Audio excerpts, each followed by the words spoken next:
ছোট্ট কথাতে বলি, সালমান যাই হোক ইমোশনাল একটা ব্যাপার কাজ করে।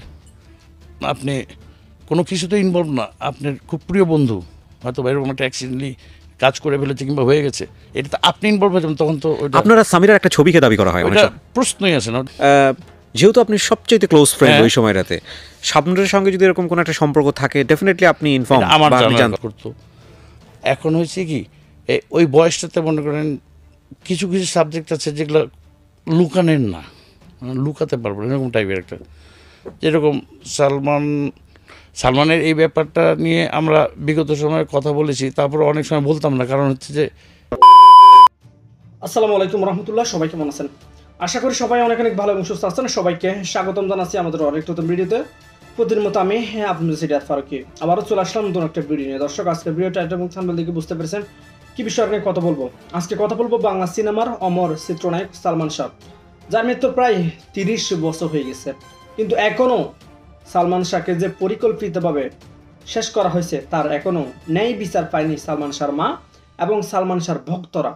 আজকে রীতিমতো প্রেস ক্লাবের সামনে প্রায় সালমান শাহর হাজার হাজার ভক্ত তারা সেখানে মানববন্ধন করছে এবং সরকারকে জোর দাবি জানিয়েছে যারা সালমান শাহ হত্যার সাথে জড়িত ছিল, সামিরা, ডন এবং আরও যারা প্রায় 11 জন আসামি ছিল, তাদেরকে তাদের দ্রুত গ্রেফতার করা হয়। আদৌ কি তাদেরকে গ্রেফতার করা হবে? ইতিমধ্যে আপনারা জানেন প্রায় 11 দিন হয়ে গেছে যেখানে মানে সালমান শাহ যারা হত্যাকারী ছিল তারা যাতে দেশ ছেড়ে পালাতে না পারে, বিভিন্নভাবে বিমানবন্দরে নিষেধাজ্ঞা সহ অনেক কিছুই করা হয়েছে, কিন্তু এখনো তাদেরকে গ্রেফতার করা হচ্ছে না। করা হয়েছে সেখান থেকে আমরা বেশ কয়েকজন ব্যক্তিদের মতামত শুনে আসবো। সাবস্ক্রাইব করে সাথে থাকবেন। হ্যাঁ, তো এটা সালমানে উঠেছিল শয়তানি করে। আর আমরা মোমেন্টটা কি মনে আছে, কি ঘটনাটা কি ছিল? ওই ছবিটা হচ্ছে আশা ভালোবাসা ছবিতে, আশা ভালোবাসা ছবি।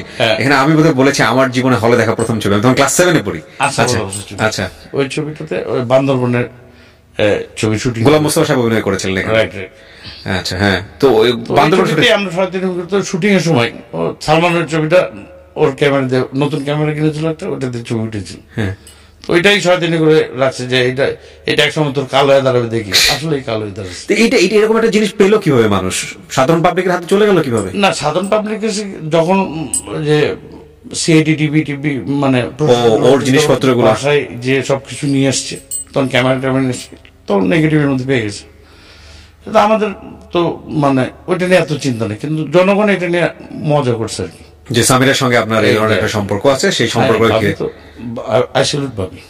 ভাবে জেনুইন একটা, মানে এরকম ভালোবাসাবাসি আমি দেখিনি কোথাও, মানে এত বেশি ভালোবাসাবাসি সালমান অ্যান্ড সামিরা, মানে আমি খুব, মানে আমার চোখে পড়েনি। তাহলে শাবনূর কিভাবে এখানে ফ্যাক্ট হলো? এখন Shabnur she was too young, right?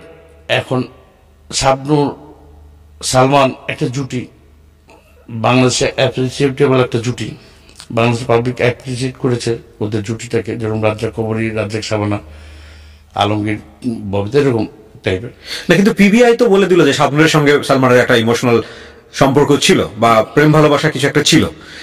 এটা তো আপনার বোঝার কথা। এইবার আসেন, যেহেতু আমরাই তো ম্যাক্সিমাম টাইম থাকতাম, তাই না? কিন্তু মনে করেন যে শাবনূর, সালমান আমরা সকাল থেকে রাত 11টা পর্যন্ত প্রত্যেকটা দিনই একসাথে কাজ করছি। আর একটা হিরোর সাথে একটা হিরোইনের যদি একটু ফ্রিনেস না থাকে, তাহলে একটা কেমিস্ট্রি তৈরি হয় না। ট্রু। একটা প্রেম ভালোবাসা, একটা স্টাইল কিংবা একটা এক্সপ্রেশন আসে না স্বাভাবিকবার।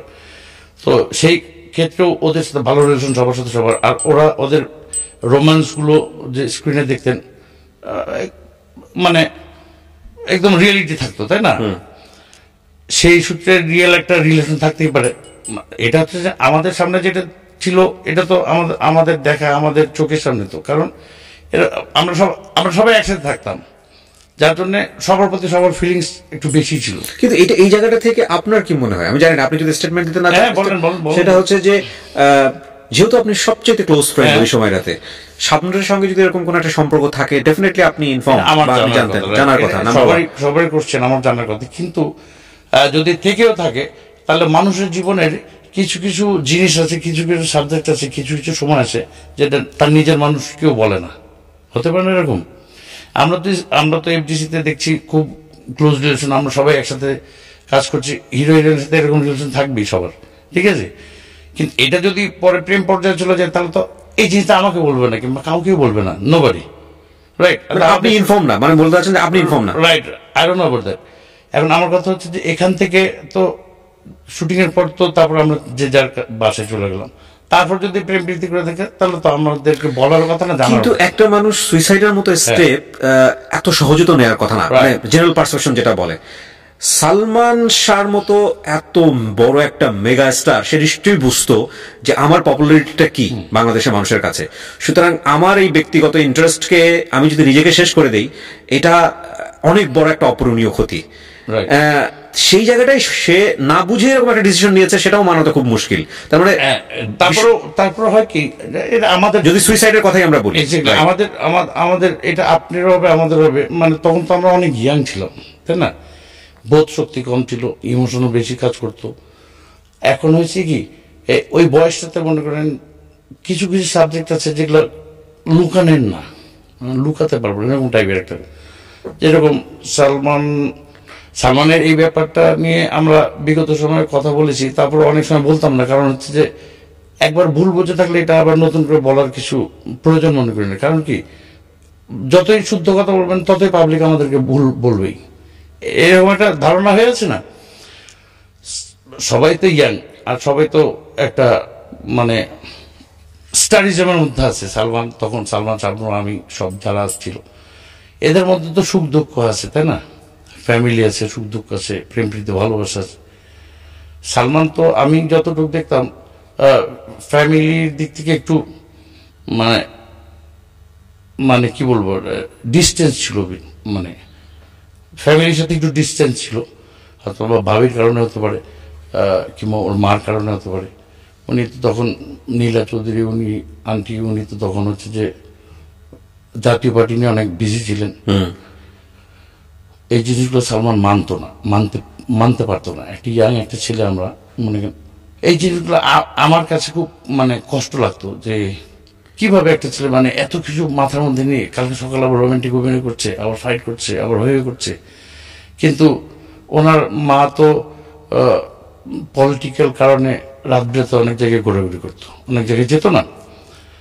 ওইটা সালমানের সহ্য হইতো না জিনিসটা, এক নম্বর। তারপর মনে করেন ফ্যামিলি আপনার সঙ্গে শেয়ার করতো বিষয়গুলো, আমি তো থাকতাম, যাইতাম সময় সময়। শাবনূরের বিষয়টা আপনার জানার কথা, আমাকেই নিয়ে যেত। কিন্তু হ্যাঁ, শাবনূর এই জিনিসটা তো পিবে এসে রিসেন্টলি আমাদেরকে এই জিনিসটা বলে, আগ পর্যন্ত আমরা জানতামই না বিষয়টা, কেউ জানি না। আমরা তো জানতাম যে ফিল্মের যে মানে ছবিটার যে এখানে আজিজ মোহাম্মদ ভাইয়ের কথা এসছে, আমি কোনোদিন দেখিনি। হ্যাঁ, আপনি দেখেননি, কিন্তু আমাদের সাধারণ মানুষের মধ্যে যে আসেন আপনার, যে আমি কালকে না পরশুদিন, আমি ইদানিং আগে ইউটিউব দেখতাম না, কারণ ইউটিউবে হচ্ছে যে ভুয়া নিউজ দেয়, অরিজিনাল নিউজ দেয়, কোনটা অরিজিনাল কোনটা ভুয়া, কয়েকবার মেরে ফেলেছে ইউটিউব। এইমাত্র আপনাকে মেরে ফেলেছে, আমাকে কোটি কোটি টাকার মালিক বানিয়ে দিয়েছে। এই মাত্র খবর এলো 4 সহযোগী সহ ভিলেনডন নিহত। ঠিক আছে, করার কিছু নেই। যাই হোক, বাঙালি যতদিন বোকা থাকবে তত। মানে আমি আপনাকে এই প্রশ্নগুলো এই কারণেই করছি যে সালমান শাহর মৃত্যুর পরে অনেকগুলো বছর আমরা পার করে ফেলেছি, বিভিন্ন মহলে বিভিন্ন ধরনের গুঞ্জন তৈরি হয়েছে, আপনার সাথে সেই জন্য ফ্রিলি কথা বলছে, রাইট? সো আজিজ মোহাম্মদ ভাইয়ের কথা এখানে এসছে, এখানে সামিরার সাথে আপনার সম্পর্কের কথা এসছে, এখানে আপনি যেটা বললেন নীলা চৌধুরীকে নিয়ে সে ধরনের কথাও গুঞ্জন এসছে। এগুলো সবই বিভিন্ন অ্যাঙ্গেল থেকে সত্য। যে কথাটা বললাম এটা তো অবাস্তব না, এটা আপনি বলছেন আপনার জায়গা থেকে, ঠিক আছে। তখন তো মানে আমি কাছে থেকে যতটুকু দেখি, কিন্তু আমার কাছে মনে হয় কি ডন ভাই, মানে আপনার কথা যদি আমি মেনেই নেই, মানে আমি একদম সাধারণ মানুষের জায়গা থেকে বলছি, মেনে নিলেও আমি বললাম, আর না মেনে নিলেও বললাম, কারণ আমার দেখা না, এটা আমার চিন্তা চেতনা। আমি আপনাকে এখানে ডিনাই করছি না, কিন্তু আমার জায়গাটা হচ্ছে এটাই যে এই ধরনের সেন্সিটিভ বিষয়গুলো শেয়ার করাটা very much tough rather than শাবনূরের বিষয়টা শেয়ার করাটা। কেন বলছি? কারণ আমি আমার মায়ের কোনো বিষয় নিয়ে কিন্তু আমার ফ্রেন্ডের সঙ্গে শেয়ার করতে পারবো না, যেটা আমি আমার গার্লফ্রেন্ডের বিষয়টা শেয়ার করতে পারবো, আমি আমার বউয়ের বিষয়ে শেয়ার করতে পারবো। তো সেক্ষেত্রে আপনি শাবনূরের বিষয়ে কিছু জানলেন না, অথচ নীলা চৌধুরীর বিষয়ে জানলেন। মানে এই শাবনূরের বিষয়টা সারাদিন একসাথে তো থাকতাম, জানার আর কিছু দেখতেছি তো কি করছে, তাই না? কিন্তু এটা যদি রিয়েল হয় তাহলে ভেরি ব্যাড। কিন্তু ঘটনা হচ্ছে এটা একজন মেয়ে আরেকজন মেয়ে সহ্য করবেন, স্বাভাবিক ব্যাপার, সেটা নাই গায়ে যায়। ভাবির ক্ষেত্রে তো সেরকম কিছু একটা হয়েছে। আর আমরা দেখলাম সারাদিনই যেরকম আছে শেষ পর্যন্ত সেরকম আছে। এর মধ্যে কোনটা রিয়েল লাভ, কোনটা ফিল্মের জন্য কিংবা স্ক্রিনের জন্য, এটা একমাত্র সালমানের বুঝতো, সালমান মানে সামহাউ আপনি বলেছেন যে এটা হচ্ছে মনের ভিতরে কি হচ্ছে সেটা আমি জানি না, বাট অ্যাক্টিভিটিস এটা সন্দেহ করা যেতেই পারে। আর হচ্ছে যে ও খুব অস্থির ছিল মারা যাওয়ার কিছুদিন, 2-3 মাস খুব অস্থির ছিল। আর ওর বাসাতেও ভাবির সাথে রিলেশন ভালো ছিল না, কখন লাস্টের দিকে এসে। কারণ কি আন্টি প্রায় প্রায় ফোন করে গালাগালি করতো বাসায়, সালমান বাসায় ভাবিকে গালাগালি করতো, ভাবি মাকে গালাগালি করতো যে তুই আমার ছেলেকে আলাদা করে ফেলেছিস, আমার ছেলেকে অমুক করেছিস, আমার ছেলেকে বের করে নিয়ে গেছিস বাসাতে। এই নানান বিষয় যে জিনিসগুলো আমাদেরকে বলতো না কিন্তু বুঝতাম। তারপরে সময় সময় তো আমি তখন তো বড় টেলিফোন ছিল না, একটা মানে এয়ারটেলের খুব সম্ভবত 018 কত নাম্বার ছিল সময়, সিটিসেল, হ্যাঁ সিটিসেল, রাইট। ওইটা তো ফোন আসতো সময় সময়, ফোনে চিল্লাছিল, আমি কিছু জিজ্ঞেস করতাম না। ও তো যে অতিরিক্ত রাগও ছিল আবার, হ্যাঁ ইমোশনাল মানুষদের একটা। কিন্তু আমরা তো বুঝতাম, জিজ্ঞাসা করতাম না, কারণ যদি না বলে তাহলে জিজ্ঞেস করে তো কোনো লাভ নেই, তাই না? ব্যক্তিগত বিষয়, ব্যক্তিগত বিষয়, এটা ফ্যামিলি বিষয়, ওর মার বিষয়, বাবার বিষয়, ওর ওয়াইফের বিষয়, ঘরের বিষয়। ঘরের বিষয় যদি আপনি না বলেন আমি জিজ্ঞেস করতে চাই না আর কি। আপনাকে তখন বলবে যদি আপনার তার বেশি ক্লোজ হন কিংবা আপনার প্রতি একটা আস্থা থেকে থাকে, তাই না? তো আমরা শাবনূর সালমান রোমান্টিকিজম যে জিনিসগুলো দেখছি ওটা তো স্ক্রিনিং কিংবা ওইটা স্পটিং, স্পটের বাইরে তো আর প্রেম প্রীতি ভালোবাসা থাকলে ওটা তো আমরা কিভাবে বলবো, তাই না? ওকে, পয়েন্ট। তবে ডন ভাই আপনি কি কিছুটা বুঝতে পারছিলেন যে ওর দ্বারা এই ধরনের একটা ঘটনা ঘটানো সম্ভব? বা আমরা জানি প্রত্যেকটা মানুষের সুইসাইডাল অ্যাটেম্প বোঝা যায় না, তারপর আমি বলি এটা বাইরের জনগণ কিংবা বাইরের পাবলিক অডিয়েন্স বুঝবে না, যেটা আমি কাছে থেকে দেখেছি। এর আগে 2-3 বার এরকম অ্যাটেম্প নিয়েছিল। আমি এর আগে 2 বার দরজা ভেঙে বের করেছিলাম। আপনি? হ্যাঁ, আমি ছিলাম, আমার বন্ধু ছিল, আপনাদের সামনে এই ধরনের কাজ করেছে? বন্ধু ছিল, ঘরের ভিতর থেকে আর বাথরুমের দুটো কার খুলছে না, চিল্লা চিল্লি কান্নাকাটি হয়ে রিক্স। আপনাদের সামনে এই ধরনের কাজ এর আগে হয়েছিল কেন? ভাবির তো ইন্টারভিউ থেকে কিংবা ভাবি তো রিপোর্টই দিয়ে দিয়েছে।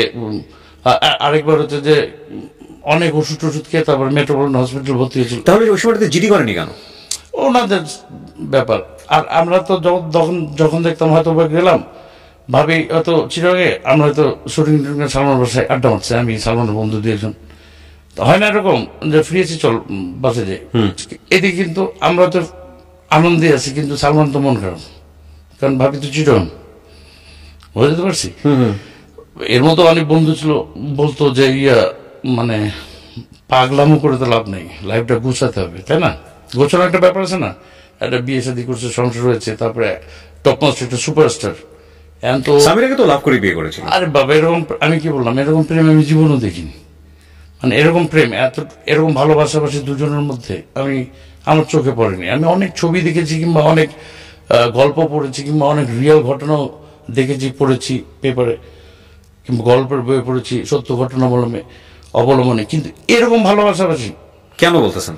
কেন বলছি, কারণ এত ভালোবাসাবাসি, মানে এত ভালোবাসা, নিজের চোখের সামনে যেটা দেখেছি। অনেক সময় ঝগড়া লাগতো না নিজেদের মধ্যে অনেক সময় স্বাভাবিক। আপনি প্রেম প্রীতি করতে থাকবেই ঝগড়া লাগবে, সামান্য একটা বিষয় নিয়ে ঝগড়া লাগলো, তুই আমাকে খেতে বললো না কেন কিংবা হলো না কেন, এরকম একটা ব্যাপার।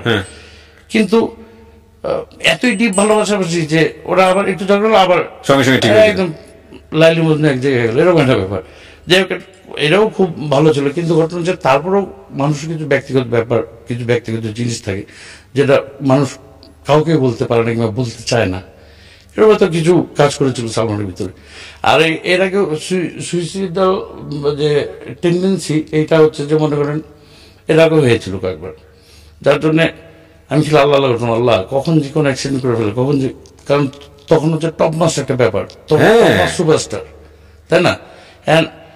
আমি যা দেখেছি জনগণ তো তা দেখেনি। আমি সালমানকে রাত্রেবেলা কাঁদতে দেখেছি, এমন কাঁদতো, হোয়াট ইজ দ্য রিজন?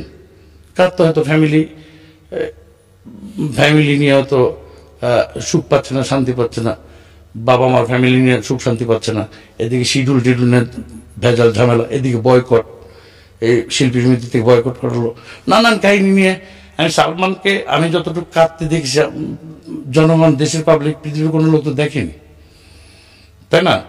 তা আমার কথা হচ্ছে একটা সুপারস্টার, একটা ওর তো কোনো কিছুর অভাব নাই, ও কাঁদবে কেন?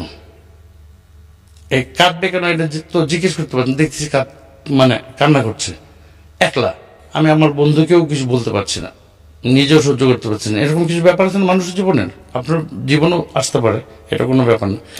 হ্যাঁ, কিন্তু ঘটনা হচ্ছে যে আমার দেখা, আমার চোখে দেখা যে একটা টপ মানুষ ছিল রাত 3টার সময় কাঁদতেছে, কারণ ছাড়াই, নিশ্চয় কোনো একটা কারণ আছে।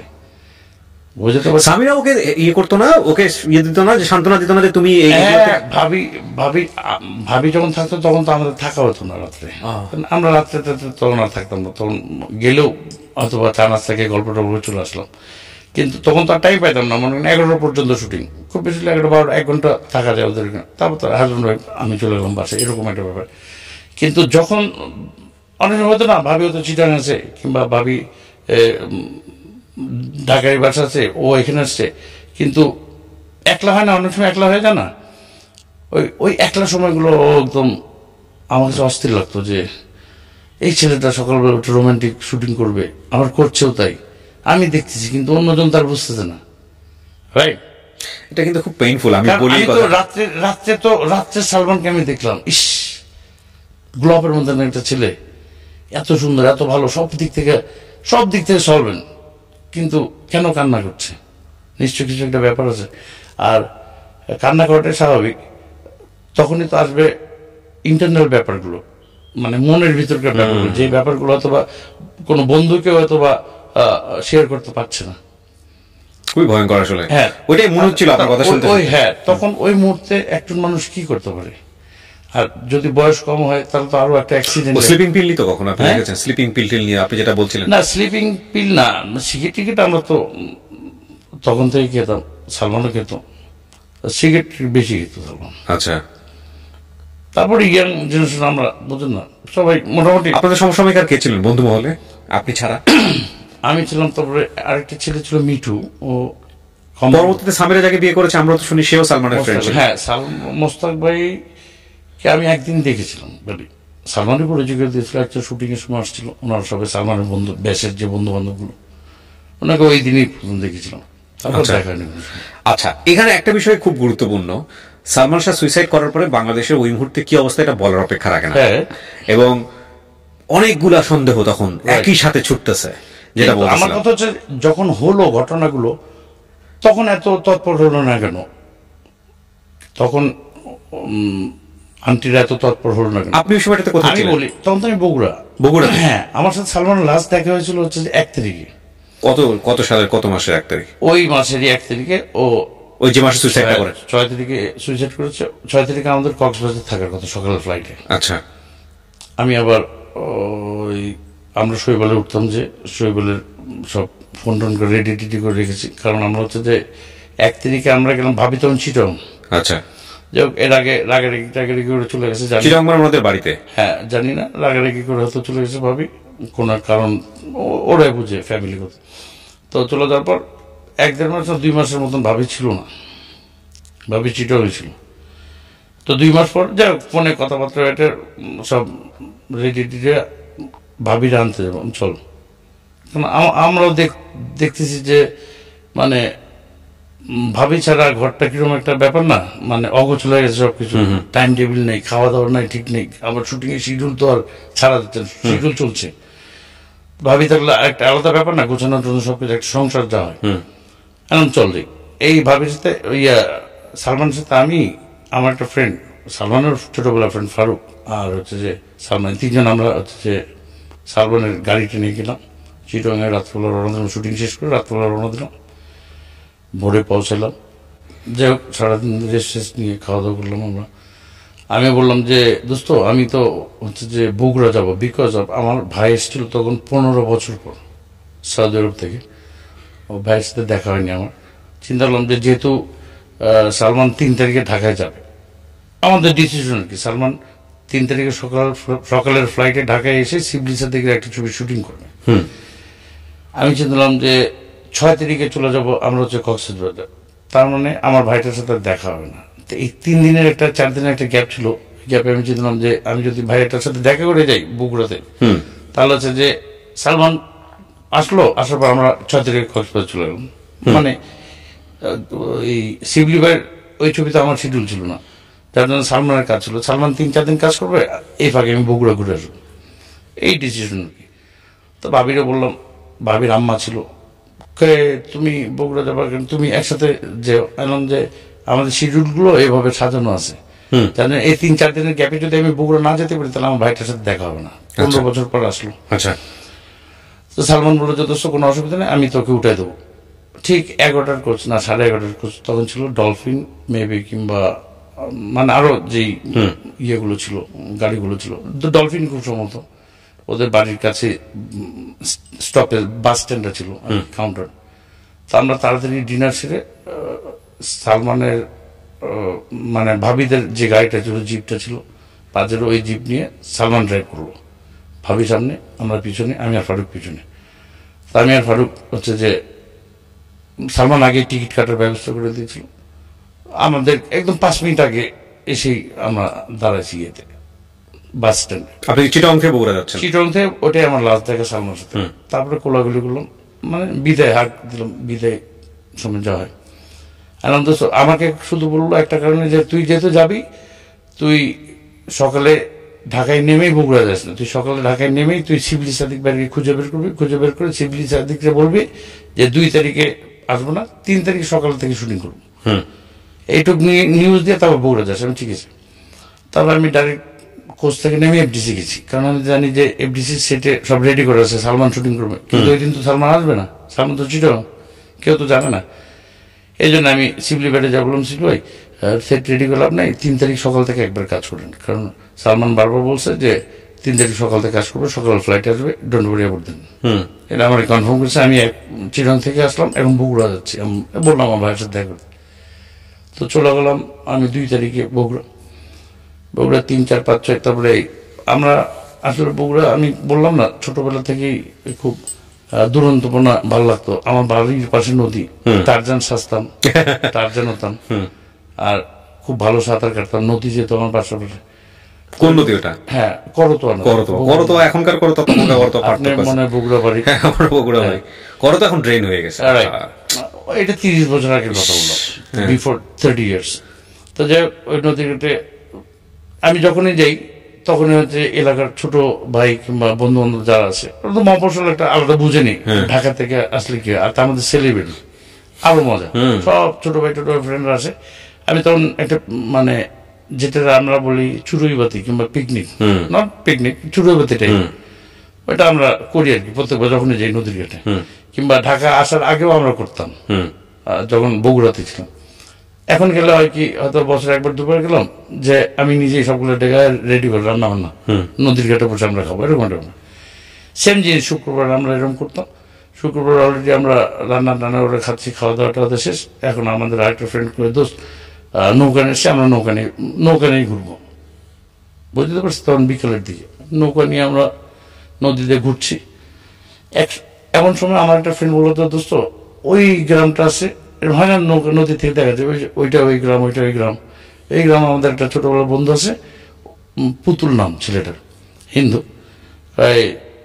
চলো সাথে দেখা করেছি। চল, ও তো দেখলে অবাক হয়ে যাবে, কারণ তখন তো নাম হয়ে গেছে সেলিব্রিটি, একটা আলাদা মজা। এই জাস্ট নামছি আমি নৌকা থেকে, তারপর দেখি হাজার হাজার লোক আসতেছে। আমি তো অস্থির হয়ে গেলাম, আমি কি রে, এত মত সুপারস্টার না, কিন্তু হাজার হাজার লোক আসতেছে, গিয়েছে সালমান শাহ মারা গেছে। আমি হ্যাঁ কি কই, বলতে নিষেধ না, আমি শুনলাম কোথায় একদম। এইটা আমি যতগুলো জবানবন্দি ছিল সবগুলোতেই কথা বলেছেন। হ্যাঁ, সব ডিবি সিআইডি যারা দায়িত্বে ছিলেন তারাও খোঁজ খবর নিয়ে দেখছেন যে আসলেই ঠিক আছে। তা তখন আমি শুনলাম, শোনার পর দেখি যে লোকজন সব, ভাই আপনি এই জায়গায় সালমান শাহ, আমি সালমান শাহ মারা গেছে কিভাবে, ভাই আমি কি বলছো, মানে কালকে বিয়ে দিয়ে আসলাম। ওরা জানলো কিভাবে? হ্যাঁ, ওরা জানলো, আর তো তখন বিকেলবেলা খবর শুনেছে, খবরে দেখলো, আর আমরা তো নদীতে। আচ্ছা, তখন বিকেলে একটা 5টার সময় না কয়টার সময় নিউজ হয় না, 4টা না 5টা, ওই নিউজে দেখছি। দেখার পর ডনের জায়গায় তখন দৌড়তে আসছে, কি সালমান শাহের দিকে মারা গেছে ডনের জায়গায়, পাবলিকের মনে মধ্যে একটা সবসময় একসাথে দেখি, কিন্তু এই টাইমটাতে ডন নাই কেন, এটা একটা কোশ্চেন আসতে পারে, স্বাভাবিক, খুব ইজি একটা স্বাভাবিক ব্যাপার। সবসময় একসাথে থাকি, এখন নাই কেন, ওই যে কেন নাই এটা তো আগেই বললাম আমরা। তো যাই হোক, যখন আমি দেখলাম পাবলিকরা আসলে সিরিয়াসলি বলছে, তখন আমি করলাম তাড়াতাড়ি নৌকা নিলাম, বাসায় ব্যাক করি। বাসায় ব্যাক করলাম, বাসায় ব্যাক করে এসে বাসায় হ্যাঁ সালমান শাহ মারা গেছে। বাবা বলছে, আমার বাবা বলছে একটু আগে খবর বললো এই জানতেন। আমি কিভাবে মারা গেছে এখনো কিছু বলছে না, কিভাবে মারা গেছে। আমি চিন্তা নিলাম গাড়ি নিয়ে, গাড়ি সালমান মারা যাওয়ার একটাই কারণ থাকতে পারে, গাড়ি স্পিডে গাড়ি চালায়। আর যখন মাথা গরম হয়ে যায় তখন তারও যে কি চালায় না পাশে বসে থাকলে বুঝবেন না। কেন এফডিসির যারা সালমানের গাড়িতে চলেছে তাদেরকে জিজ্ঞেস করলে বুঝবে যে না বাপরে কই থেকে নামলাম, মানে আল্লাহ বাঁচাইলো গাড়িতে, বুঝছেন এরকম একটা ব্যাপার। আমি চিন্তা করলাম এরকম কে কে মারা গেছে, আমি জিজ্ঞেস করছি না তেমন কিছু বলেনি, 7টার খবরে দেখতে হবে। আমরা বসেছি খবরে, সেম জিনিসটা এখনো মানে জানা যায়নি কিভাবে কি হলো। আমি চিন্তালাম যে নাইটেই ঢাকায় চলে আসবো। এইবার আসেন দেখেন কতটুকু কুপা লাগছে আমার।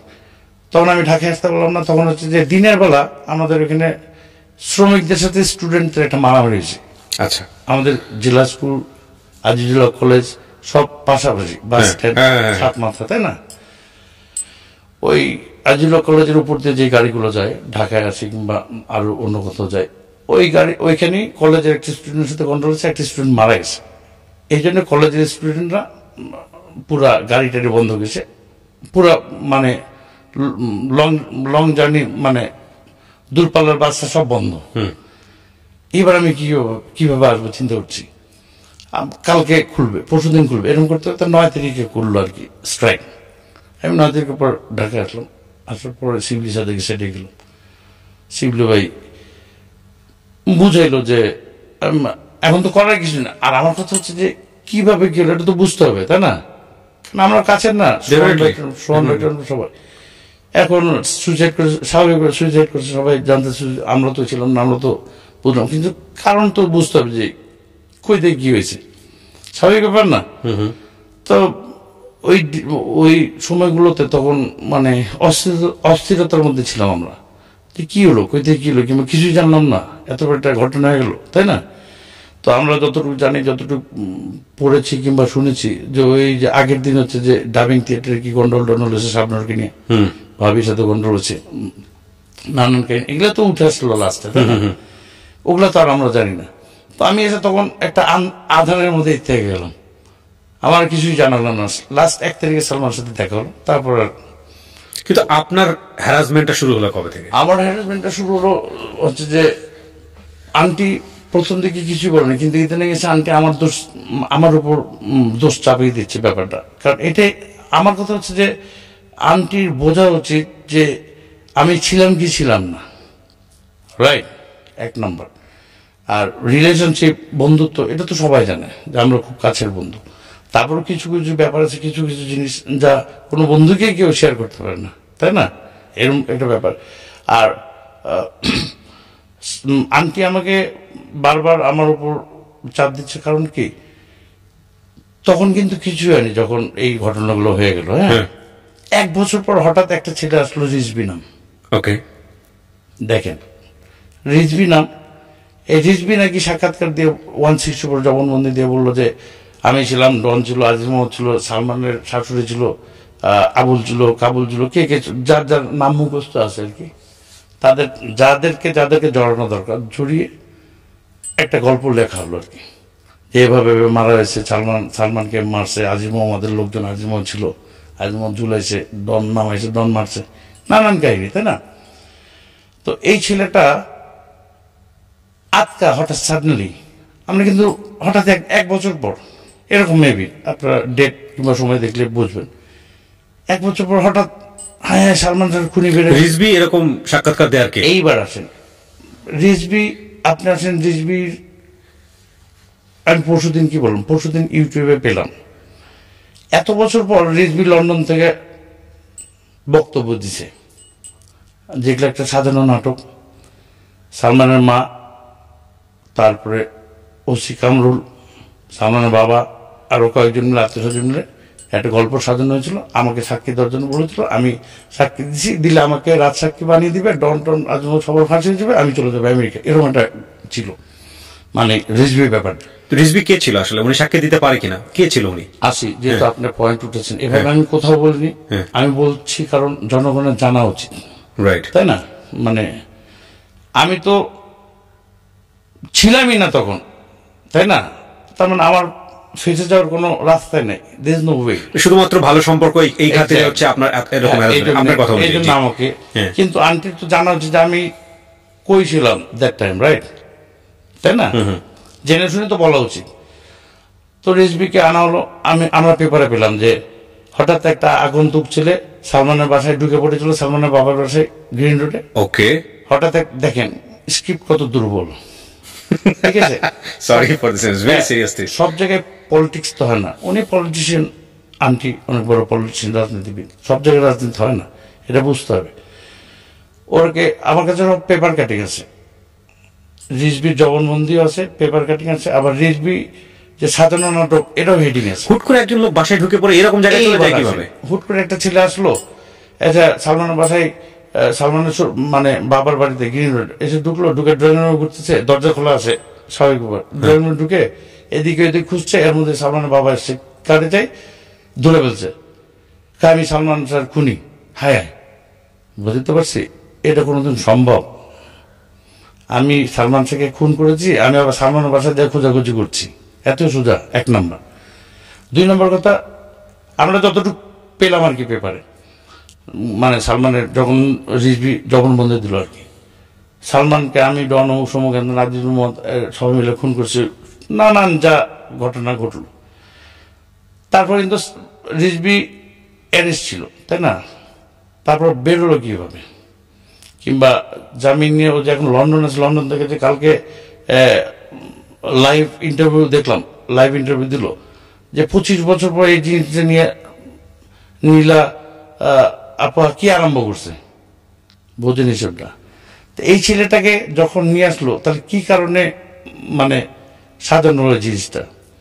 এখন রিজবির কথা বলছে নীলা চৌধুরী, নীলান্টি বলছে যে আমি চিনি না রিজবিরে, বোঝেন হিসেবটা।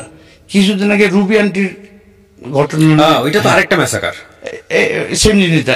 এখন রুবি আন্টি ক্র্যাক হয়তো বা এরকম একটা, আজকে একটা বললো কালকে। এই রুবির সঙ্গে এনাদের সম্পর্কটা কি পারিবারিক কোনো সম্পর্ক? এটা আমি রুবি আন্টিরে দেখছি কি দেখিনি মনে নেই, তবে জানতাম যে সালমানের অপোজিটে বিল্ডিং এ থাকতো। ওদের সাথে ভাবিদের সাথে একটা রিলেটেড আত্মীয় স্বজন, যাই হোক ওদের সাথে ওই দিকে যায়নি। আমার কথা হচ্ছে রেজবি ছেলেটাকে পেলো কোথায়? আর রেজবি ছেলেটা এসে আটকা বাসায় ঢুকে বললো আমি সালমান শাহকে খুন করছি, আমি রাজশাহী, এটা তো this is not possible, right? এটা এত বড় একটা মেগা স্টার বাংলাদেশে, এক্স্যাক্টলি আজগুবি একটা গল্প সাজিয়েছিলেন ওনারা, ওটা মিথ্যা। কিন্তু কথা হচ্ছে যে গল্পটা সাজাতে চাচ্ছে কেন, ইন্টারেস্টটা কি? মিথ্যা কোনোদিন ঢাকা থাকে না, গোপন থাকে না, এটা চিরসত্য একটা ব্যাপার। গল্পটা সাজানো দরকার। সালমানের নিয়ে হয়তো বা যেটা কালকেই আমি একটা ইন্টারভিউ বললাম বাদল খন্দকার, সোহান সাহেব, ওনাদের, যে সালমানের আত্মাকে একটু শান্তি দেওয়া হোক। আমার কথা বুঝেন, হয়তো জিনিসটা সালমান ভক্তদের খারাপ লাগবে, কিন্তু সত্যটা জানা উচিত, বুঝতে পারছি, সত্যটা জানা উচিত। রিজভি লন্ডনে থাকে, সালমানের আম্মা, সালমানের ভাই, সালমানের মামারা যেখানে থেকে তার কয়েকটা বাসার পরেই থাকে। তো সালমানের মা যখন রিজভিকে বলেছিল যে তুমি সাক্ষী দেবে, রাজ সাক্ষী দেবে, তুমি রাজ সাক্ষী হয়ে যাবে, আমরা তোমাকে বিদেশে পাঠিয়ে দেবো আর এদের ফাঁসি টেসি হয়ে যাবে, এরকম একটা ব্যাপার চিন্তা করেছিল। যা এটা কি উনি বলেছেন নাকি আপনি আপনার জায়গা থেকে বলছেন? আমরা তো পড়েছি।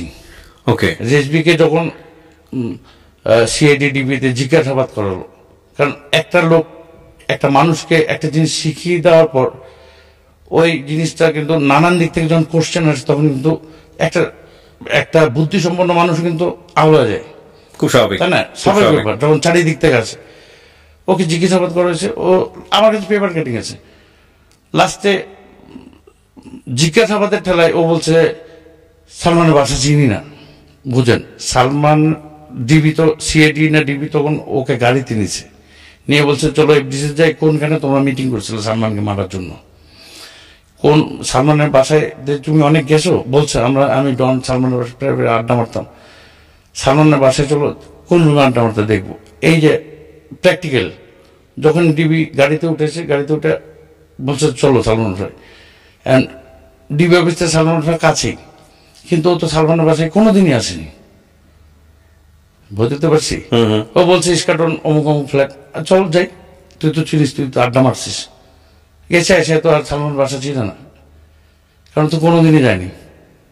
একটা পয়েন্ট ধরা খেয়ে গেল রিজভি।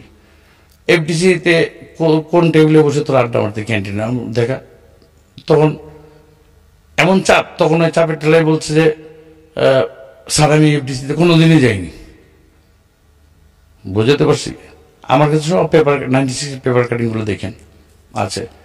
তারপর হচ্ছে যে তোরা যে বসে ডনের সাথে কন্ট্যাক্ট করছিস, ডন তোরে ডাকছে, তুই যে ইন্টারভিউ দিয়ে বলেছিলি স্যার এগুলা সব বানাট, এগুলো সব মিথ্যা, এগুলা সালমানের মা আর ওসি কামরুল সাহেব উনি আমাকে, আমি তখন মানে ক্যান্টনমেন্ট থানায় বোধহয় অ্যারেস্ট হয়েছিল কোনো একটা কারণে রিজভি। তোকে আমরা ছেড়ে দেবো, তোকে ছাড়ার ব্যবস্থা করবো, তুই যদি এই কাজটা করে দিস, মানে সালমান সম্পর্কে তুই একটা ইয়ে দিবি, রাজসাক্ষী হয়ে যাবে। আর এই রাজসাক্ষীর ফলে ডন, আজিম মোহাম্মদ, স্বামীরা, স্বামীর মা, এদের সবার ফাঁসি হয়ে যাবে, তুই চলে যাবে আমেরিকাতে। কিন্তু সব ঠিক আছে, আপনার কথা যদি মেনেই নেই, মা কেন তো মেনে না লাগবে না। আমি ওই যে আপনি রিজভির ইন্টারভিউটা দেখে দেবো। আচ্ছা না, ঠিক আছে, কিন্তু তাহলে রিজভিকে আনা হোক। ডেফিনেটলি আমি এগ্রি করি আপনার এই জায়গাটা, কিন্তু রিজভি তো প্রথমে এসেই তো এই ঘটনাগুলো ঘটিয়েই তো একটা জটলা পাকায় ফেললো, তারপরে ঘটনায় দিকে তারপর তো আসলো রুবি এন্ট্রি। রাইট, রবি তো মাঝখানে আসলো, কিন্তু এখানে কথা হচ্ছে যে উনি তো মা, এটা তো কোনো সন্দেহ নাই।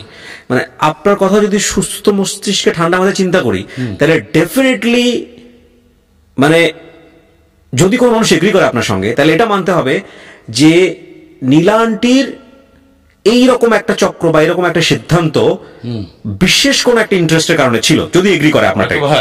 এখন কথা হচ্ছে নিজের সন্তানকে নিয়ে কেউ এই ধরনের বিশেষ ইন্টারেস্ট করতে পারে কিনা, এইটা কিন্তু একটা ভয়ঙ্কর রকমের যুক্তিযুক্ত একটা প্রশ্ন। হ্যাঁ, কিন্তু এখন ঘটনা হচ্ছে যে মানে সব মানুষ তার মানুষের পর্যায়ে পড়ে না, তাই না? আপনি এটা বললে এটা কিন্তু আপনার ভয়ঙ্কর রকমের রিভার্ট করার একটা, কে কি মনে করলো আই ডোন্ট কেয়ার, উপরওয়ালা আছে। আর আমার কথা হচ্ছে সৎ সাহস থাকলে আপনি সবকিছু করতে পারেন, রাইট? আমাদের সৎ সাহস আছে বিদায় আমরা বলতেছি কিংবা বলছি। আর আমার এই কথাগুলো একটু ঘেটে দেখুক, কিংবা রেজবিকে আনা হোক, কিংবা রেজবির কাছ থেকে জিজ্ঞাসা করো তুমি কিভাবে ওনাদের সাথে যোগ হলা, কিভাবে আসলা, কিভাবে তোমাকে কি করা হলো, তাই না? তুমি কিভাবে কিংবা কেন তুমি কিছু না জেনেই সালমানের মতন একটা এত বড় একটা সাবজেক্ট নিয়ে তুমি খেলতে না। আমি এগ্রি করতেছিলাম ভাই আপনার কাছে, আমার কথাটা শুনুন। আমি তো যুক্তির মধ্যে আছি, তাই না? ডেফিনেটলি ওকে তো জিজ্ঞেস করা উচিত, তাহলে তুমি কিভাবে এসে হুট করে এসে তুমি ডনকে দেখোনি, সালমানকে দেখোনি, আজিমকে দেখোনি, কাউকে দেখোনি, তুমি এদের সম্পর্কে একটা মানে একটা সাক্ষী দিয়ে, তাই না, দিলা, কারণটা কি, হোয়াট ইজ দ্য রিজন? ও তো কোথাও থেকে উৎপত্তি হয়েছে, কোথাও থেকে কেউ ওকে এনেছে, তাই না? ইদানি আমি 3-4 দিন, পরশু দিন দেখলাম, আমি দেখে তো আমি অবাক হয়ে গেলাম, হায় এটাই রিজভি, এই বেটাই পুরো ঘটনা উলট পালট করে দিয়ে তারপর লন্ডন চলে গেছে। আমার কথা হচ্ছে যে জনগণ মানুক না মানুক, তারপরেও তো একটা প্রশাসনের উপর আস্থা থাকে, একটা ভরসা থাকে। 3-4 রকমের প্রশাসন হলো, তাই না? কয়েকবার হলো, ইন্টারভিউ হলো, সবকিছু হলো, আমাদের সাক্ষী হলো, প্রত্যেকবার যখনই ডাকে তখনই যে আমরা সাক্ষী দিচ্ছি। আমরা যদি ক্রিমিনাল হতাম কিংবা ক্রিমিনালের সাথে ইনভলভমেন্ট থাকতাম, তাহলে আমরা কিন্তু কোনো সময় এভাবে আসতাম না ওপেনে, রাইট? আমাদের মধ্যে সৎ সাহস আছে, আমরা তো কোথাও পালাইনি। প্রথম কথা হচ্ছে ডন ভাই, এটা পালাইছি না, ডেফিনেটলি না, এটা আমি আপনার সাথে এগ্রি করি যে আপনি কোথাও পালাননি এবং আপনি ডাকাতে সাড়া দিয়েছেন, আপনি ঘন্টার পর ঘন্টা বিষয়গুলো নিয়ে কথা বলতেছেন, এটা অবশ্যই অনেস্টি। কিন্তু বিষয়টা শেষ পর্যন্ত কোর্ট এবং পুলিশই প্রমাণ করবে যে এটার আসলে বিচারের রায় যেটা হবে সেটাই, সেইভাবে আমরা আস্থা রাখি। কিন্তু আমাদের সরল মনে কিছু প্রশ্ন তুলে আসে যে যদি সবকিছুই মেনে নিই আপনার কথা, একটা মায়ের পক্ষে তার সন্তানকে নিয়ে এইভাবে একটা মিথ্যা গেম সাজানো, এটা কেন করবে সে? লজিকটা কি, ইন্টারেস্টটা কি? এটা আপনারা জিজ্ঞেস করবেন ওনাকে, 1 নম্বর। 2 নম্বর কথা হচ্ছে যে দেখেন, বাঙালি জাতি হচ্ছে যে খুব আবেগপ্রবণ, আমরা সবাই আবেগপ্রবণ। আমরা কারো চোখে পানি দেখলে হয়তো কিছু না করতে পারলে একটু কষ্ট লাগে, মন খারাপ হয়ে যায়। আর উনি মা, ওনার চোখে পানি দেখা মানে সালমান ভক্তরা আরো বেশি ক্রেজি হয়ে যাবে, এটাই স্বাভাবিক।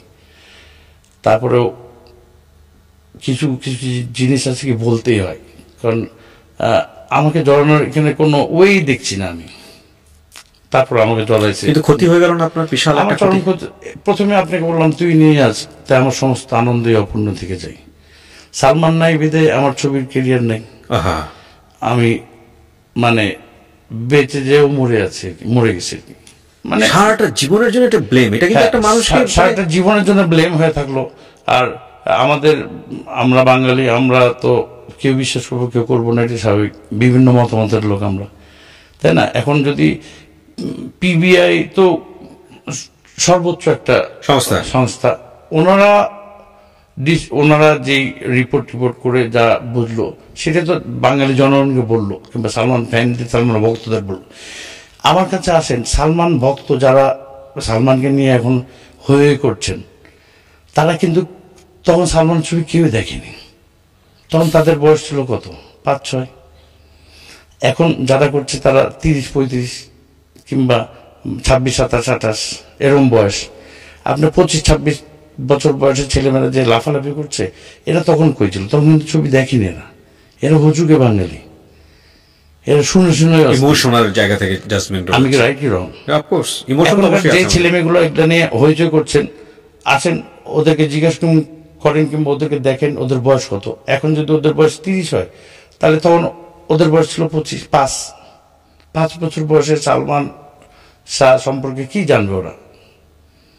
ওরা ভুল তথ্য পেয়েই বড় হয়েছে, কিংবা ভুল তথ্য পেয়েই ওরা একটা আরো জটিল ভক্ত হয়ে গেছে ওরা, তাই না? এর বিচার চাই, সব কিছু ঠিক আছে, বিচার তো আমাদের সরকারের প্রতি আস্থা রেখেই আমি বলছি, আমাদের প্রশাসনের প্রতি, আমাদের যারা পিবিআই এর যারা অফিসাররা ছিল, যারা তদন্ত করেছেন, আমার সাথে অনেকবার যোগাযোগ করেছেন এরা। আপনি গিয়েছেন, আপনি সাক্ষ্য দিয়েছেন? আমি গিয়েছি, আমি বলেছি। মামলার কোন জায়গায় কি আপনার নাম এসেছে কখনো? হ্যাঁ, না, কোথাও তো নাম আসেনি, শুরু থেকে শেষ কোথাও নাম আসেনি? কোথাও নাম আসেনি। আচ্ছা, নীলা আন্টি হয়তোবা ইন্টারভিউ গুলো তো বলেছে, ডনকে ধরো, অমুকে ধরো। আরে বাবা, আমাদের ধরার কিছু না, আমরা তো আসি, ডাকলে আসবো। We are not criminal, right? তো আপনি এত বছর ধরে নীলা আন্টিকে কখনো ফেস করেননি যে আন্টি আপনি কেন এগুলো বলেন? ওনার সামনেই পড়িনি কোনো সময়, কিংবা ওনার সামনে উনিও কোনো সময় আমার খোঁজ করেনি, আমি ওনার সামনে কোনো খোঁজ করিনি। আর আমরা বেসিক্যালি সালমান বেঁচে থাকতে 2-3 বার দেখা হয়েছিল, তার মধ্যে যে 2-3 বার দেখা হয়েছে, মানে কথা বলার একটা আগ্রহ থাকেও আগ্রহ ছিল না, মানে পরিস্থিতি কিংবা টাইমিং, যেই সালমানের সাথে রাখার কি মারামারি এরকম একটা পর্যায়ে, তখন তার কথা বলার ইয়ে থাকেন। আর সালমানের মা হচ্ছে যে নীলান্তি হচ্ছে যে সালমানের কোনো বন্ধুকেই দেখতে পেত না। ওনার খালি মনে হতো যে আমরা সবাই বোধহয় সালমানের উপর ভর করে খাচ্ছি। বুঝতে পারছি। আপনার আছেন সালমানের আরেক বন্ধু আছে ফারুক, ও সিঙ্গাপুর থেকে কয়েকদিন আগে আমাকে ফোন করেছিল, অনেক বছর পর। বললো যে তোদের তো এখন চিন্তার নেই, মানে পিবিআই রিপোর্ট দিচ্ছে, কিন্তু তোরা বলিস নি সালমানের মা কোনোদিনই সালমানের কোনো বন্ধুকে মানে দেখতে পেত না, মনে করতো সালমান কামাই করতেছে, আমরা সালমানের সাথে পড়ে। সালমানের মা কয়েকটা ইন্টারভিউ বলেছে যে ডন তোর চাকর, উনি তো আমাদের চিনেই না চাকর কি। কথাবার্তা বলতে পারেন, এরকম সালমানের পরিবার 10টা পরিবারে আমরা পালতে পারি, আমি তো বলতে পারি, কিন্তু আমি বলবো না কেন? আমার তো বন্ধু, আমার তো বন্ধুর মা। কিন্তু সবকিছু এক্সেস ভালো না। সামনের কথা বললো 3য় শ্রেণীর মেয়ে, অমুক সেমুক, তাই না? উনি কখন কি বলে উনি কি নিজেই বুঝতেছে না? আর আমরা এত কাছের লোক, আমাদের সাথেই তো আরো আগে যোগাযোগ করবে। এতদিন সালমান মা যোগাযোগ করেনি কেন? আমার যদি কোশ্চেন থাকে এরকম, তাই না? সালমান মা তো এক জায়গায় বললো যে ডনেরা আমার সাথে যোগাযোগ করে না কেন?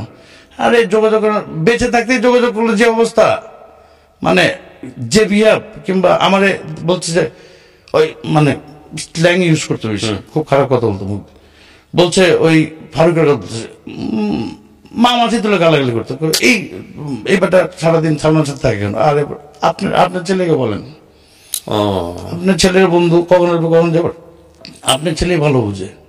আবার ফারুক হয়তো গেল কোনো সালমানের সাথে, আমার কথা তো বলছে ডনরে নিয়ে এত ঘুরে কেন সালমান, ওটাকে জিজ্ঞেস করেন সেটা, তাই না? হিসাবটা এই জিনিসগুলোর জন্য আরো একটা বিতৃষ্ণা এসে যায় না?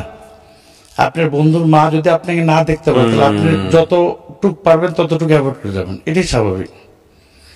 আর আমার কথা হচ্ছে যে সালমানের এই ঘটনার পর আপনি আমাদের সাথে যোগাযোগ করতেন নাকি, রিলেশনশিপ আর কি। এখন আন্টিকে তো আমরা যখন সামনে উঠছে, আমরা তো যত সুখ অনার করছি, কিন্তু তারপরে যে পেছনে গালাগালি করছে, সেটা হচ্ছে আরেক বন্ধু আমাকে বলছে, আমি আবার আরেক বন্ধুকে বলছি, ঠিক আছে, একটা নেগেটিভ পারসেপশন তৈরি হয়। আন্টির সামনে যাইস না, একটা ভয় তো কাজ করে। আবার ওই আমার বলছে যে ওই বেটা আন্টির সামনে যাইস না, আন্টি কিন্তু তোর আমার গালাগালি করছে। আরে বাবা, গালাগালি করতে কিছু না, আপনার ছেলেকে বললেন কার সাথে মিশবে কার সাথে মিশবে না, তাই না? যার জন্য হচ্ছে যে আমরা সালমানের আম্মারকে অ্যাভয়েডই করতাম, মানে কাছেটাতে বিরতাম না বেশি কাছে। আর যে কয়দিন কাছে গিয়েছি ওই কয়দিনের কথা বলার সময় সুযোগ হয়নি, কিংবা সিচুয়েশন ছিল না। সামিরা, শাবনূর, অন্যান্য সাবজেক্ট এগুলা না, সবচেয়ে বেশি হিট করতো, সবচেয়ে বেশি কষ্ট পেত পারিবারিক বিষয়টা নিয়ে, পারিবারিক জীবনটা নিয়ে, লাইফস্টাইলটা নিয়ে। কারণ কি, ও তো টপমাস সুপারস্টার সালমান শাহ, তাই না? এখন সালমান শাহ কিন্তু ওনার মা হচ্ছে যে জাতীয় পার্টি করছেন, রাত বিরাতে বাসায় খুঁজে পাচ্ছেন না, অমুক জায়গায় আছেন, অমুক জায়গায় আছেন, এই জিনিসগুলো তো ওর কানে আসতো। সালমানের বক্তব্য তো দেখিনি, বক্তব্যের কথা তো বাদ দিলাম ভাই। এই ধরনের কথা এখন যদি এসে বলে, সেক্ষেত্রে তো আপনার একটা বড় চ্যালেঞ্জ ফেস করতে হতে পারে। আমি তো মরে গেছি, তাই না?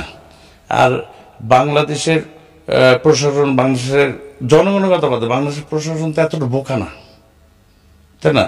আর আমি যে কথাগুলো বললাম, এই কথাগুলো তো মিথ্যা না, প্রমাণিত। তখনকার আমলের আপনি পেপারগুলো দেখেন, তাই না? মেরি, নীলা চৌধুরী, তারপরে হচ্ছে যে আরো কয়েকজন আছে না, এদের নাম নিয়ে এসব সাবজেক্ট নিয়ে অনেক লেখালেখি হলো না। তখন তো ইয়াং আমরা, তখন তো আমরা রানিং। আমার না হলো, কিন্তু আমার বন্ধুর তো একটা মন খারাপের বিষয় না, নাকি মিথ্যা তো বললাম? এটা হয়তোবা তখন 25 বছর আগের কথা, পাবলিকের এখন অত মনে নেই, সালমানের নিয়েই অত মনে আছে সবকিছু, তাই না? কিন্তু 25 বছর আগে নীল আন্টির ব্যাকগ্রাউন্ড আসলে নেই, মিথ্যা তো বললাম। আসেন আপনার 96 পেপার পত্রিকা দেখেন, কিংবা আর এই পিবিআই যে আমাদেরকে শহরে থেকে শেষ পর্যন্ত এমনভাবে নাস্তানাবুদ করে জিজ্ঞাসাবাদ করছেন, খুঁটিনাটি সব আপনাকে ফেস করতে হয়েছে। হ্যাঁ, আমাদের মধ্যে সৎসাহসীবিদ্যা আমরা যখনই ডাকছি তখনই গেছি, হয়তো সকালে যেতে পারেন, বিকেলে গেছি, এরকম হয়তো। কিন্তু আপনি তো আপনার বক্তব্য, যে বক্তব্যগুলো এখন এখানে বলছেন, সেটা তো পিবিআই কেও বলেছেন। আমি ভাই যখন যে কোশ্চেন করেছে, আমি সেই কোশ্চেনে অ্যান্সার দেওয়ার চেষ্টা করেছি, কারণ আমার চোখের সামনে দেখা যে জিনিসগুলো, আমি সেই জিনিসগুলো বলেছি আপনাদেরকে। কেন, সারা মিডিয়াতেই বলছি, তাই না? মিডিয়ার লোকজনও জানে, ওনাকে চিনে, আমাদেরকে চিনে, তাই না? তারপরেও একটা কথা কি, ওই যে মা, ইমোশনাল একটা ব্যাপার, জটিল সমীকরণ। এই সমীকরণের জায়গায় আসলে ডেফিনেটলি আমার এখন ঘুরে ফিরে যে জায়গাটায় আমি আছি, আড্ডার জায়গাটাতে, আমার খালি যেন মনে হচ্ছে যে সালমান শাহ চলে যাওয়ার পরে আপনার ক্যারিয়ারটা শেষ হয়ে গেল। যে কথাটা আপনি একটু আগে বলছেন, নট অনলি ক্যারিয়ার, সবকিছু বলতে সবকিছু মনে হয় ক্যারিয়ার শেষ। ক্যারিয়ার মানে তো লাইফ, আমাদের ফিল্ম লাইনে আমাদের জীবনটা তো এটা, তাই না? তার মানে আমি 80% তো মারা গেছে, 20% বেঁচে আছে খালি নর্মাল একজন মানুষ হিসেবে।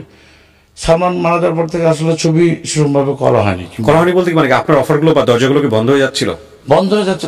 তারপর স্বাভাবিক উপর একটা ডন নিয়ে না, ডন যেকোনো কথাবার্তা হচ্ছে, যেকোনো মুহূর্তে অ্যারেস্ট হতে পারে, বুঝেন? তার মানে আমার নতুন ছবি, এই অনুভূতির ভিতর দিয়ে যে না গেছে, সে কখনো ফিল করতো অ্যারেস্ট হওয়াটা বেটার, এই অনুভূতির চাইতে অ্যারেস্ট হওয়াটা বেটার। একদম এক্স্যাক্টলি, ভালো কথা বলছেন।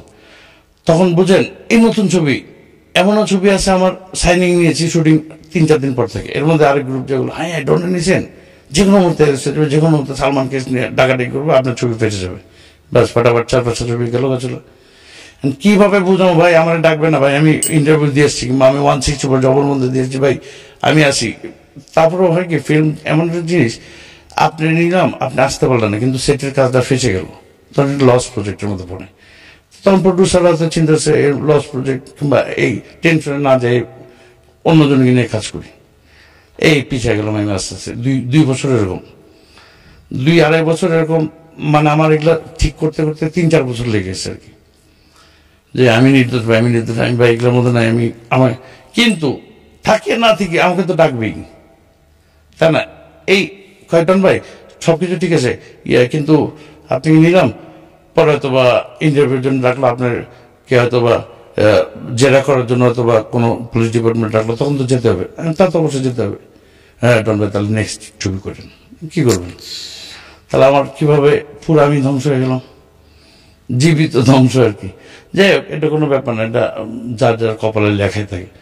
মহান আল্লাহ পাক যার কবলে যা লিখে রাখছেন তাই হবে, তাই না? আর এই থেকে শাবনূর তো বেঁচে গেছে, শাবনূরের কোনো সমস্যা হয়নি। তারপরে একটা রকমস হিরোইন ভালো আছে মোটামুটি। তারপর শাবনূরের বিষয়টা খুব রিসেন্টলি আসলো, এর আগে তো এইভাবে আসেও নাই, মানুষ সন্দেহ করছে টুকটাক, ওইটা নিয়ে কথা হয়। হ্যাঁ, এটা আমরাও তো তাই বললাম আপনাকে। আমরা তো এখন এসে দেখলাম যে পিবিআই, আপনি কি বললাম, এত পুঙ্খানুপুঙ্খভাবে খুব ডিটেল কাজ করেছে, হ্যাঁ, যে ইয়ে করেছে, মানে তদন্ত করছে। আমরা এখন এসে বুঝলাম এখন পিবিআই কথাটা তো বিশ্বাস করতে হবে স্বাভাবিকভাবে, যেহেতু এনারা ফার্স্ট টু লাস্ট চরম মানে ইনভেস্টিগেট করেছে, ইনভেস্টিগেট করার পর রেজাল্টটা দিয়েছে। ওরা তো ফাউল না কিংবা ফালতু না, ফালতু একটা সংস্থা না তো পিবিআই। পিবিআই এর আগে যতগুলো ক্রাইমের রিপোর্ট গুলো করেছে সবগুলো তো বাস্তব সত্যি, তাই না? যার ওদের একটা নামও আছে এখানে। এখন বাংলাদেশের সর্বোচ্চ পিবিআই এর উপরে যদি কেউ থাকে আসুক, আসুক, ওনারা এসে নীলান্টি লন্ডন থেকে তো কথা বলছে, এখানে আসুক। উনি এখন লন্ডনে আছে, আমরা তো আছি, লন্ডন থেকে তো অনেকে অনেক কথা বলছেন।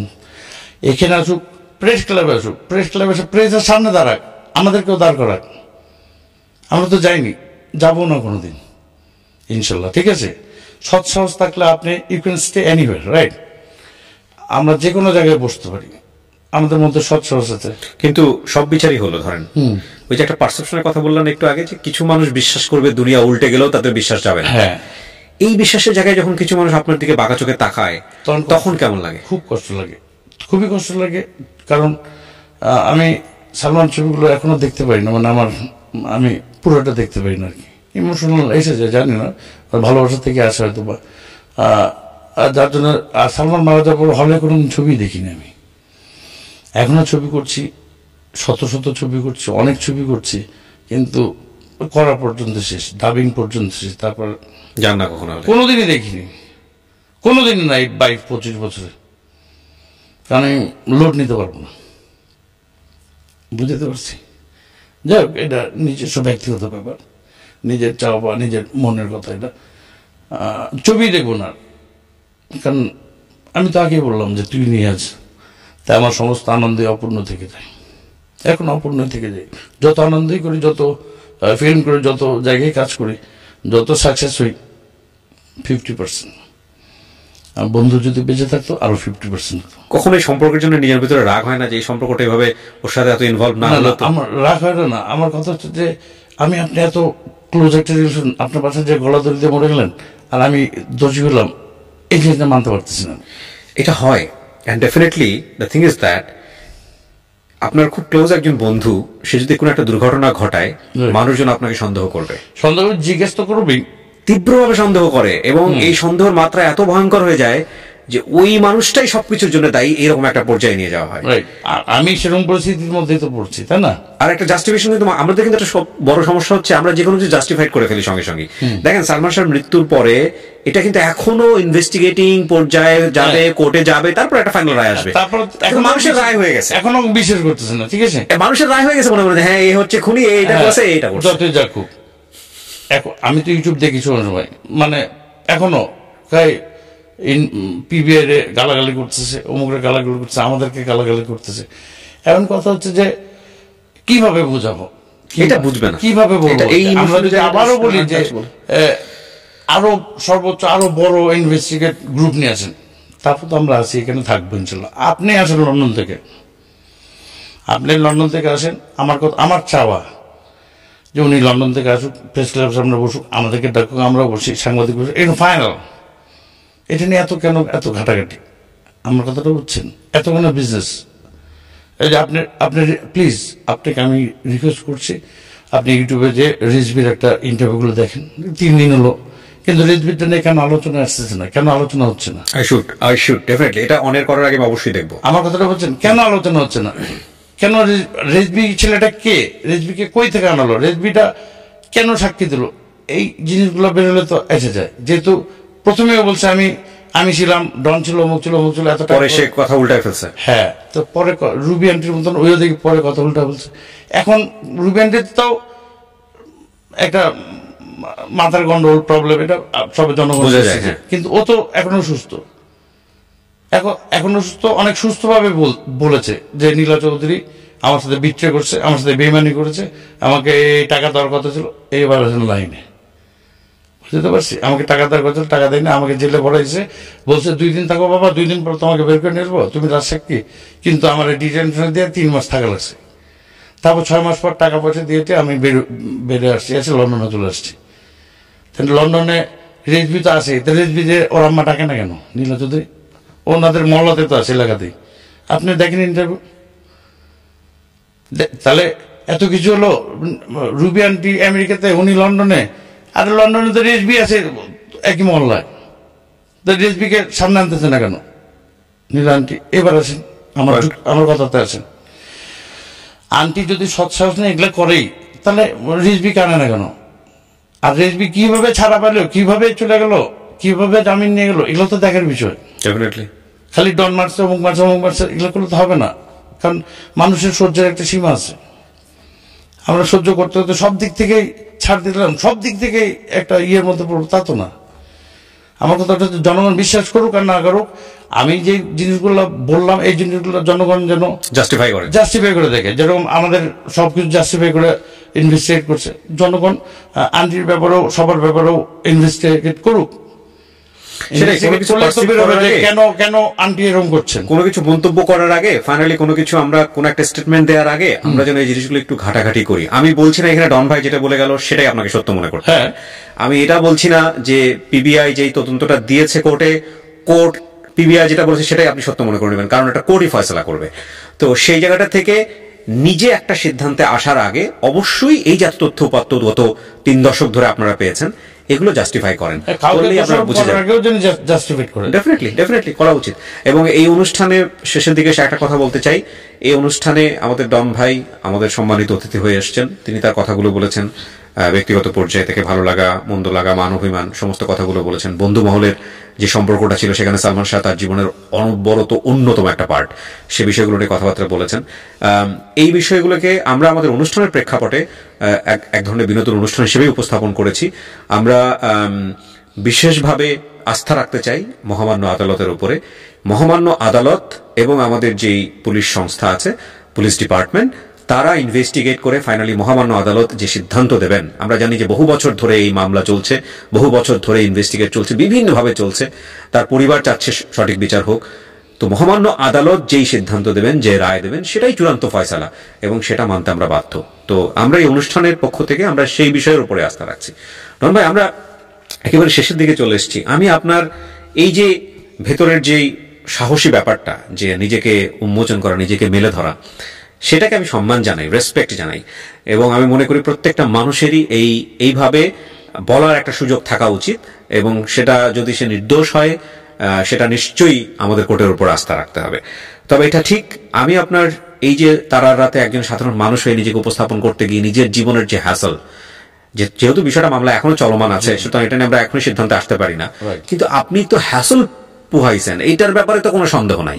আপনি তো অনেক ভুগেছেন, এটার ব্যাপারে কোনো সন্দেহ নাই, রাইট? তো কারণ আমার রাইট, তো এই পুরা জীবনটা নিয়ে শেষ বেলা এসে যদি আপনার কিছু বলার থাকে, ফিল্মি ক্যারিয়ার, ফ্যান্টাসি, আসলেন, দেখলেন, জয় করলেন, সুপারস্টার, সালমানের এভাবে চলে যাওয়া, তারপরে একটা ক্যারিয়ারে বিশাল ধস, এত বড় লম্বা সময় ধরে আইনি মামলা জটিলতা ফেস করা, কি বলবেন? আসলে এখানে বলারও কিছুই নেই। আর আমরা এখন সত্যি কথা বললেও কেউ বিশ্বাস করবো না, মিথ্যা কথা বললেও কেউ বিশ্বাস করবো, যারা যা বিশ্বাস করা সে করেই গেছে।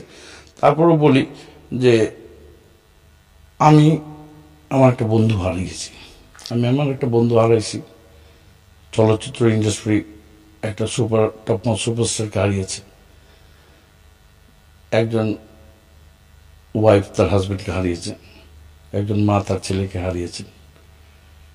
সব দিক থেকে বিচার বিবেচনা করা আমার ওপিনিয়ন, আমার যেটা বলার সেটা হচ্ছে যে সবকিছুরই একটা সুষ্ঠু তদন্ত করে একটা ফয়সালা, একটা ফিনিশিং দেওয়া উচিত এই সালমানের ব্যাপারটা নিয়ে। কারণ আমরা এত হচ্ছি, হ্যাসেল হচ্ছি, আর ভালো লাগছে না। মিথ্যা অপবাদ নিয়ে আর বেঁচে থাকতে চাই না।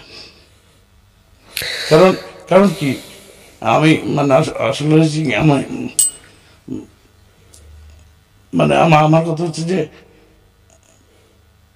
মানে মিথ্যা অপবাদ না বাঁচতে চাচ্ছি না, ভয়ঙ্কর কষ্ট, প্লিজ প্লিজ ভয়ঙ্কর কষ্ট। আমি আমার সালমানের সেই ভক্তদেরকে বলতে চাই যে এটা ইনভেস্টিগেট করুক আবার ভালো মতো, যে আসল সত্যটা বের হয়েছে। কারণ আমার এমনি মানে আমার এমনি কষ্ট যে কেরিয়ার নাই, বন্ধু নাই, তারপরে যে জনগণের দিক থেকে একটা অসন্তুষ্টি, একটা ভুল বোঝাবুঝি, মানে এত লোড আর নিতে পারতেছি। যখনই যা রাস্তায় যে সালমানের কেউ ভালো বলছে কেউ খারাপ বলছে। এখন ঘটনা হচ্ছে যে